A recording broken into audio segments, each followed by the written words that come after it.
Good morning, Sarah. Here we are for another chapter review. Good morning, Louise. And a heavy, heavy chapter. It is. God. So before we get into a heavy chapter, what are your plans for this morning? Well, see Woody back there? Yep. Little does he know he's getting his nails cut. I like to call it a pedicure. Oh, he's having And a then we're going, hopefully it doesn't rain. We're going to a birthday party for his friend Duke, who's turning 3. Oh, he's turning Duke 3. is like a giant golden retriever mix. Oh, come on. Around with a black rubber ball in his mouth. Oh, Duke. What are you doing? What are you going to get him for his birthday, by the way? Well, I have a DNA test that doesn't test for Woody's breed. So what I think is Woody's breed. So I might give that to Duke so she can know for sure what he is. Perfect. That goes along with our so adoption. It's not really for Duke. It's for Duke's mom. Well, we want Duke to know about himself. Yes. The more you know about yourself as an adopted being, the better. What am I doing? I'm right now monitoring Duchess in the background, who's taking her sock off and is licking and throwing treats at her. Duchess. She's got an ongoing injury and she sees me on here and is like, "Oh, getting the sock off," and I'm gonna get thrown at me. Mom's busy. I'm gonna take my sock off. Yep. She's got acting out behavior in her. Yeah. Wait. Speaking Woody has sexual deviant behavior as he humps dogs and he ties into this chapter a little bit. Yes, he does. So the chapter, what is it? Oh boy, the antisocial tendency. Wow. It starts off with I don't know what it's a essay or pair from Sartre about the fake child. It's amazing. I don't want to read the whole thing, but basically whenever the child tries to reach beyond the bureaucracy of which he seems an emanation to his true origins, he finds that its birth coincides with a gesture of rejection. He was driven out the very moment he was brought into the world.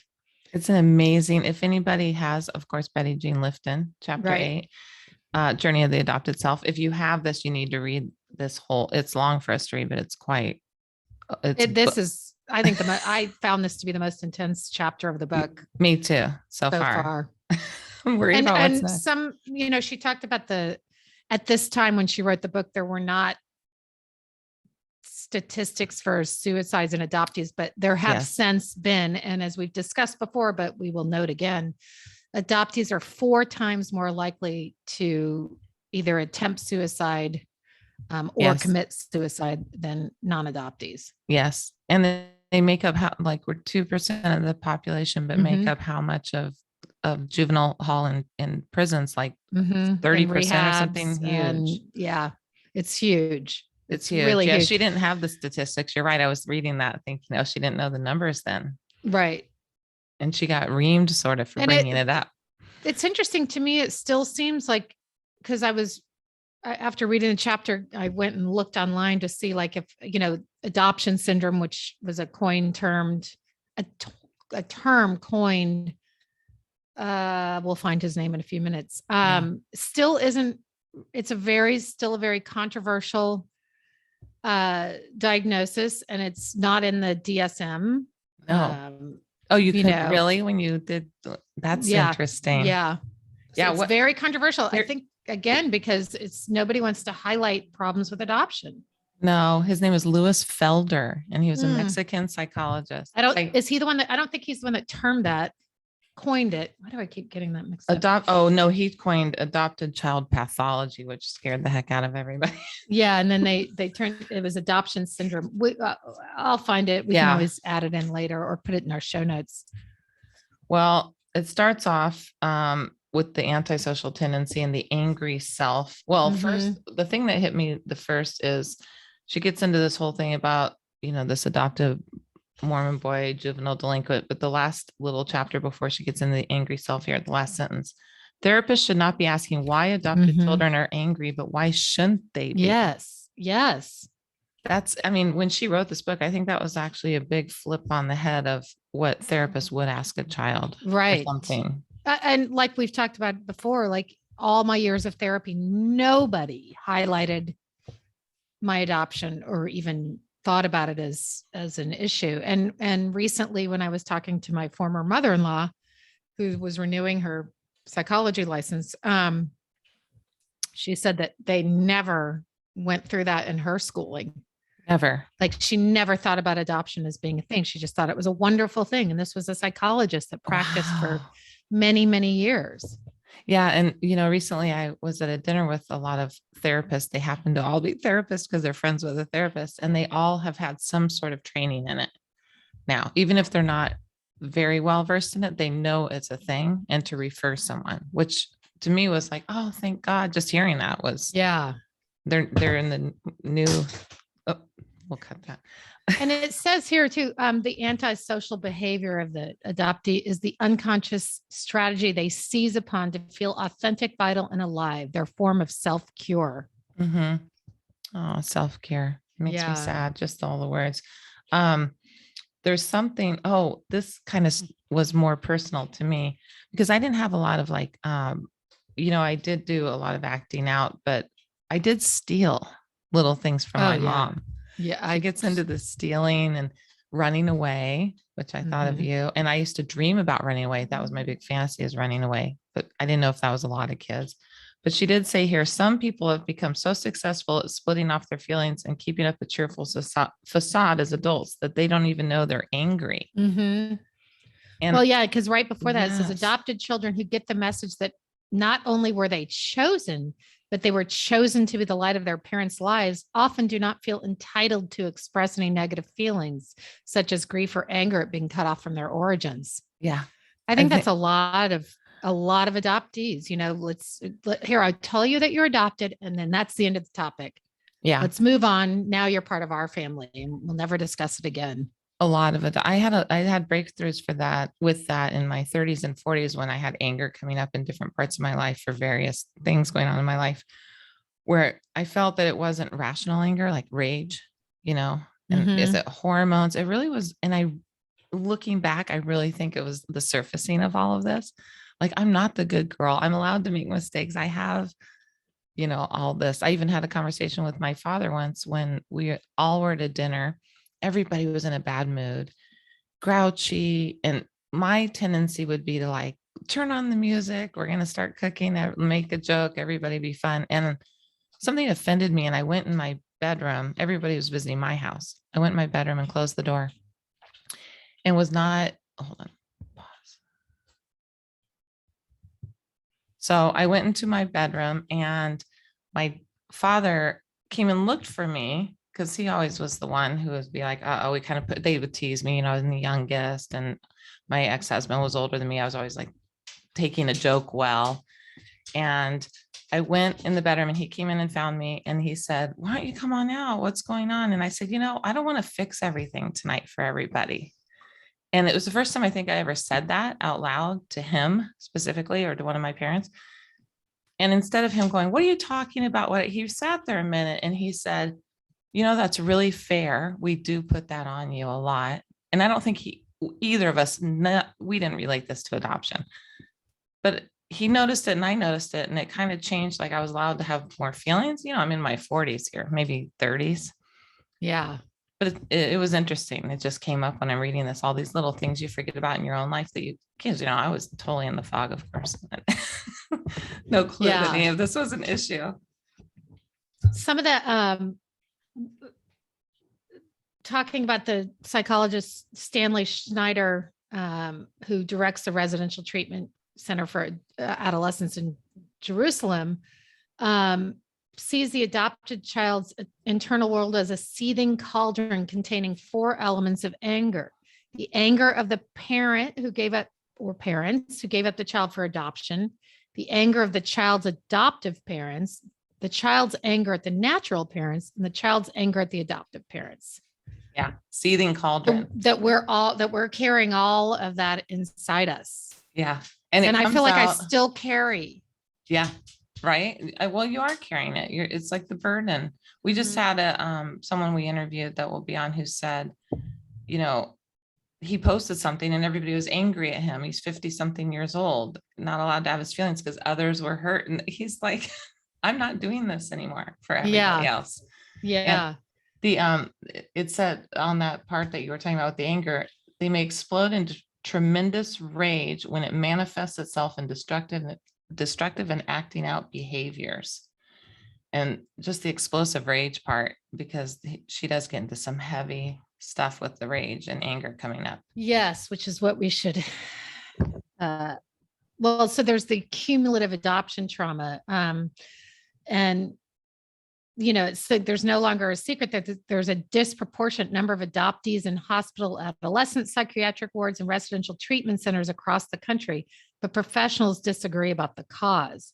The rationale one hears that middle-class adoptive families are more inclined to seek psychotherapy does not explain why their adopted children are disturbed enough to need it. Mm-hmm. And there's a proneness of insecure adoptive parents to hospitalize children unnecessarily. And then she says she suspects another cause might be the difficulty that many young adoptees have repressing their grief and anger and sense of powerlessness in the closed adoption center system, which has been called a seedbed for a personality disorder.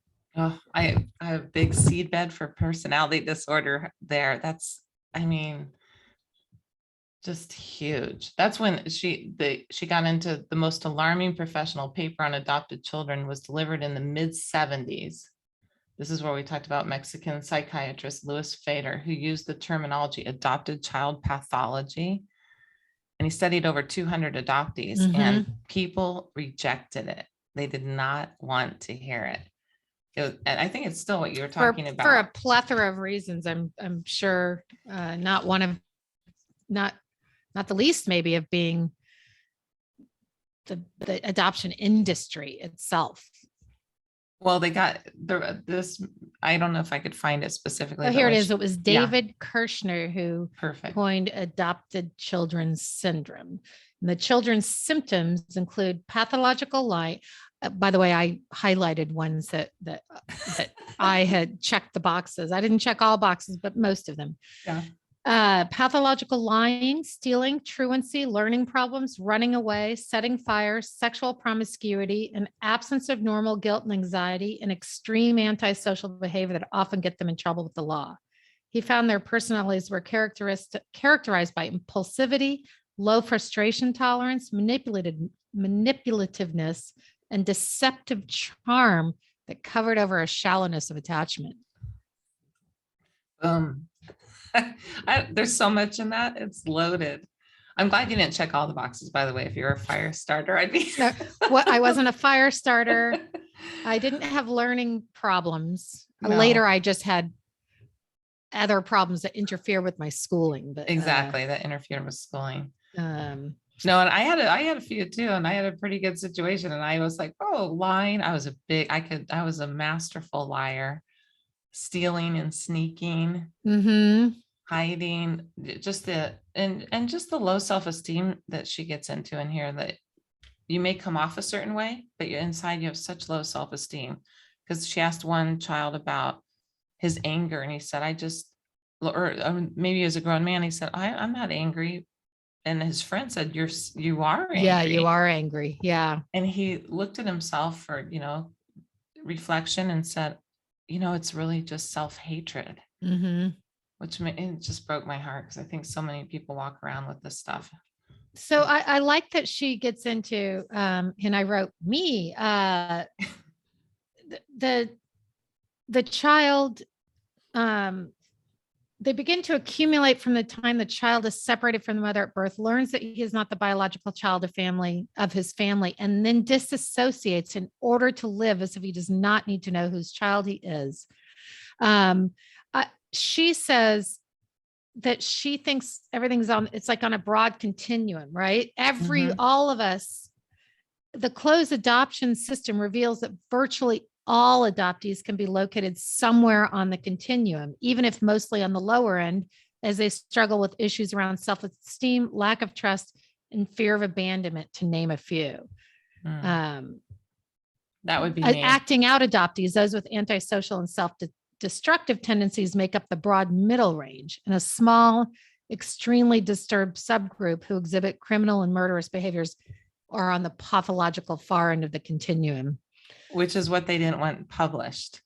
Exactly. They did not want adopted parents to know about that side, even the middle of the continuum. And they even said they hid that, don't publish that. Don't put that in any papers. Yeah. I was on the middle, like the self-destructive, and I was on the low end, but the self-esteem. And she even says, I don't know where it is, but she took something out of her paper. She was going to publish. That was because she was pleasing herself. She was at a conference, and it was talking about suicide, that there are no statistics. Of course there are now, she said at the speech, there are no statistics on the number of adoptees who attempt suicide or those who succeed. I told a group of professionals. I added that if there were, we might be surprised at the large number. And then they asked her to take that out. Before we get to that, though, going through the whole thing, she goes out and she breaks down the acting out, lying and stealing, running away. Okay, so lying and stealing, yes for me. Running away, yes for me. Drug, alcohol, and food addiction, yes for me. And then, I was looking back to feel about suicide stuff. Of course, I never attempted it, but it definitely had crossed my mind over the years how much easier it would be if I weren't not be alive. It's funny you brought up the suicide, because I actually circled that too, because I never attempted it either, but I dreamed about it a lot. I thought about it a lot. I wrote poetry about it. There's definitely something in there like, well, it's better if I'm not here. Or just somewhere in the back of like pre-parenting, it's always an option. It's always an option. Which I don't think every teen goes through that I know of. Yeah. I'd be curious to even talk to friends now about that are adopted. I think I'm going to start asking friends that. I know, because some of the stuff you're like, oh, wait a second, that's nothing I've even talked to anybody about. It's just something inside. Well, so then she gets into the really extreme stuff in the last part, which. But let's touch on the suicide stuff too, because it was super sad. Here's a typical sampling from the questionnaires on the subject of suicide from adult adoptees who on the surface are leading satisfactory lives. A man adopted at 10 weeks. I was always suicidal as far back as 5 or 6. I remember saying, I wish I were dead. A woman adopted at 6 weeks. I had no sense of self as an adolescent. I felt unreal, split. I was depressed most of the time. I thought I was crazy. I attempted suicide a few times. A man adopted at 3 weeks. I got depressed occasionally, usually when I wasn't stoned, and even contemplated suicide. A woman adopted at 4 weeks. I often felt suicidal and attempted it twice. Had my stomach pumped once and a shotgun taken from under the chin the other time. I could never cut myself. A man adopted at 3 months. I felt I wanted to commit suicide, but I was already dead, so I didn't have to. And then there's quite a few stories that she goes into of adoptees who did commit suicide. And do you use as an adult the language? I've caught myself now. My husband will tell me where I'll say something like, you probably just wish I was dead, or if I died, would you be sad? I pull that out sometimes, even now, in not even an argument, would you be sad if I was dead? And my husband's like, you're a fatalist. I'm like, I don't think I'm a fatalist. I think I have some deeper stuff here. But I think I don't have anybody to ask that question. Woody, would you be sad? But do you think it even now? Every so often, it's not about suicide anymore. Actually, weirdly enough, I thought recently, whose life would really be affected if I died? Becker. Yeah. Everybody else would move on, but it would be hard on Becker. That's what I actually thought.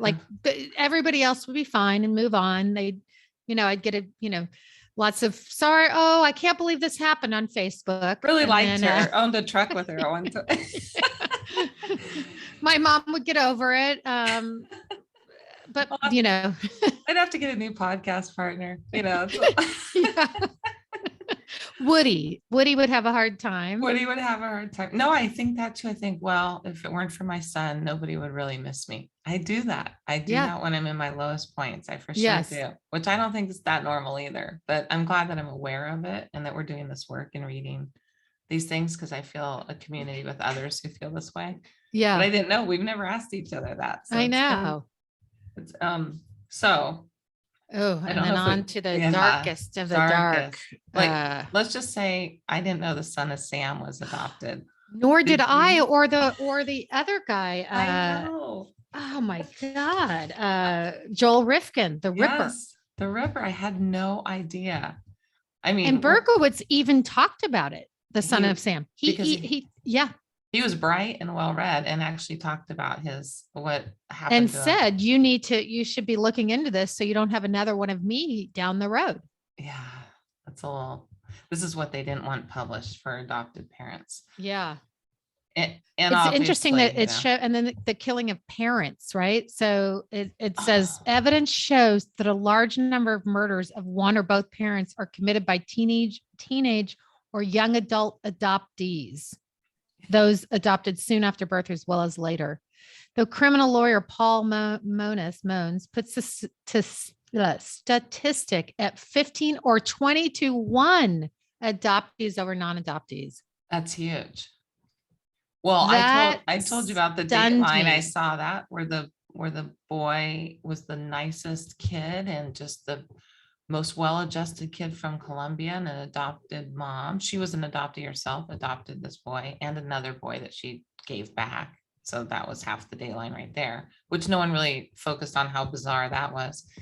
And he killed her really angrily one day, took an axe to her head and didn't know why. And then you know why? There was a guy in here who said that he killed his parents because they were kicking him out. And it was a fight or flight response. Yes.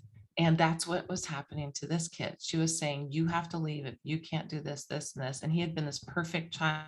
And all of a sudden he took an axe to her head. Like this is a kid that like varsity player and good boy. Yep. This I highlighted too. Some adoptive parents among my readers seemed more alarmed by the mention of his syndrome than by the crime itself. What is that? Well, that's again about they make it about them. Well, surely, but the one killing that was set this whole, she gets into the Patrick Stevens story about a kid who they think maybe had split, personality. Yeah, but it's not called that anymore. But at any rate, Patrick was adopted at 16 months in Michigan by a professional couple who had requested a child with a high IQ. Just the whole thought about like a checklist for the baby you're going to adopt is just gross to me. But really gross. They totally failed him, which is not to justify his murder remotely, but they totally failed him at every step of the way. Yeah. Down to like people, crying out for help, and just the whole story. Again, for anybody, this whole book is worth this one chapter. Yeah, it really is.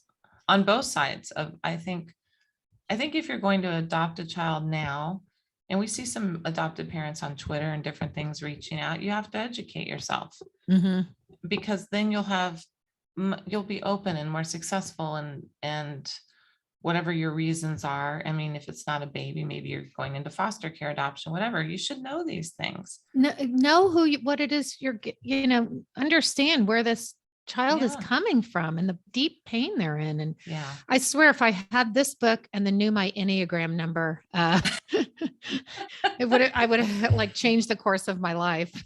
In my professional world, we're doing Enneagrams for our happy hour coming up. Of you. Yep. So that will be interesting. I just listened to another podcast this morning. I mean, it's a 3,000-year-old. It's really neat. Bill's finally going to do his, by the way. So I'm going to guess him at a 5, but then I don't. I am guessing Bill at a 5. When's he going to do it? I'll make him do it this week and we'll come back and report. Okay. Bill's like, keep me off the podcast. You can tell me in private. I will. Okay. So to wrap this off, I